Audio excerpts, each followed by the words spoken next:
volum de distrito de Teresios, et manatom non prohibis de aporio, et akwam ni Disney City.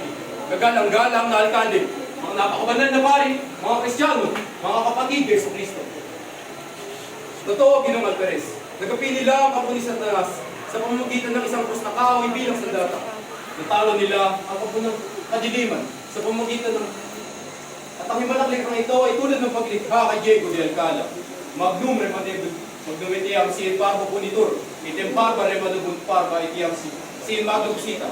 Si Lucidos ng Paclarier estet interdio ng conspicus, didakos Alcala interornes ang 12 Enero. Marami na ang nakakalimot sa dasal namin. Sila mga protestante at rehe. At kayong mga rehe, ay dapat ay mamamatay ng hindi nagsisisi. Dito pa lamang sa lupa ay pinaparusahan na kayo. Kaya dapat na kayong layuan ng inyong mga pamilya at ng mga babae. Dapat sa inyo ibitayin upang hindi na lumagaan ng pangpapuli sa tanas.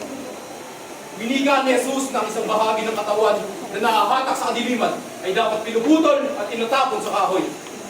At kung sino mang makasalubong sa pari ay dapat nagbibigay galang man lang sa pamamagitan ng paghalik sa kabayo pagluhod. Ngunit, ang mga kabataang nag-aaral sa Europa hindi marunong magbigay galang man lang kaya tinatakwil ng simbahan. Sila'y dapat layuan!